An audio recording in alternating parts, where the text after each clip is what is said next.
Hello and welcome to Awaz News. I'm Simona Kutoni and I'll be taking you through big news across Canada. Canada is sending almost $100 million in military aid to Ukraine. More than 150,000 still without power and some schools closed after Ontario storm leaves severe damage. City Councillor wants stepped-up police presence at Woodbine Beach on long weekends. Ontario Liberals and NDP insist they can deny Doug Ford his majority in campaign's final stretch. Hundreds gather for memorial marking first year since discovery at Kamloops Residential School. Visitors get trapped on Wonderland rides after power outage during a massive weekend storm. Quebec adopts Bill 96 to overall charter of French language. Some Ottawa gas stations running out of fuel amid high demand and long lineups.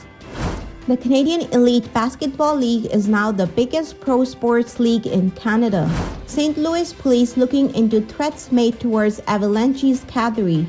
So those were the headlines. Now let's jump right into the details. The federal government announced today that it has assembled almost $100 million in military aid for Ukraine, Canada's biggest single donation of military equipment to the country since the start of Russia's invasion. The $98 million donation will include 20,000 155mm artillery shells, NATO's standard artillery shell, fuses, and charges bag, Defense Minister Anita Anand said Tuesday. The 155mm shells did not come from Canada's military stockpile but were purchased for the donation, Anand said. These shells are compatible with the relatively new M777 howitzers Canada donated to Ukraine. More than 150,000 customers across Ontario remain without power after a powerful storm tore through the province, knocking down power lines and trees, forcing several schools to close and leaving behind significant damage. The town of Uxbridge, east of Toronto, has declared a local state of emergency due to the storm damage, with some buildings reduced to rubble and streets blocked by the uprooted trees, downed power lines, and broken telephone poles. It's been non-stop really, said an Uxbridge, Ontario Mayor Dave Barton. We have had hydro crews on the ground 24 hours a day to get us reconnected. We have gone about half of the town connected to the power right now. A Toronto councillor says the city was caught off guard by several violent incidents that unfolded at Woodbine Beach on Sunday night and has to do a better job of ensuring that there is increased police presence at the popular destination on long weekends. A total of 19 people were arrested and 7 officers were injured after a violent night at the East End Beach on Sunday, which saw 2 people shot and 2 people were robbed at gunpoint. There were multiple incidents involving people firing Roman candles at one another.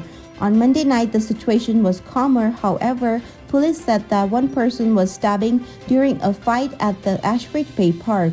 A total of 5 people were also arrested for the various offenses in and around the beach on Monday night. Just 9 days remain in the Ontario election campaign. Not a lot of time for the race to shift dramatically, but Liberal and NDP strategists claim it's enough time.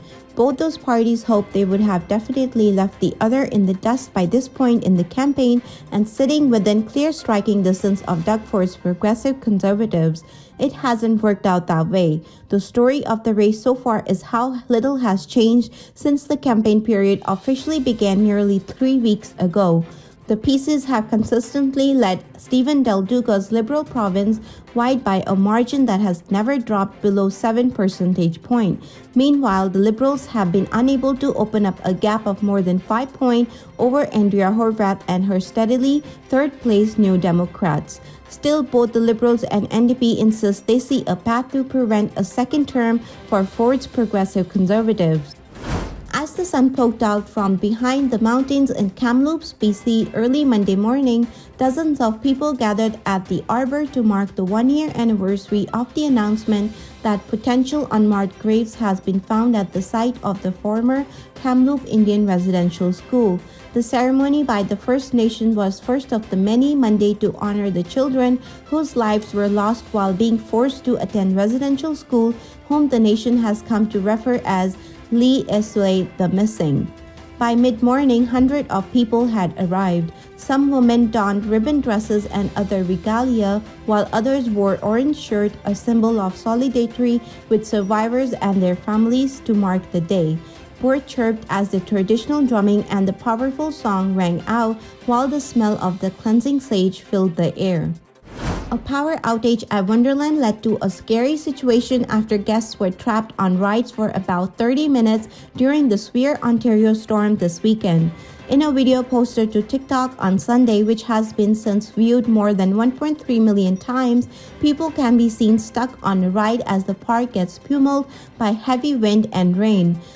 In a statement, Wonderland said they began to close rides Saturday morning due to a sudden and severe thunderstorm approaching the park. They said the ride seen in the TikTok video is the Behemoth, one of the park's largest roller coasters. Quebec's majority government has adopted its contentious language bill overhauling the Charter of French language in a vote that lasted only minutes at the National Assembly this afternoon. Dissent over Bill 96 has escalated in recent weeks, with thousands holding protests denouncing the bill for impeding on the rights of Anglophones, Allophones, and indigenous communities. The bill is large in scope, limiting the use of English in the courts and public services and imposing tougher language requirements on small businesses and municipalities.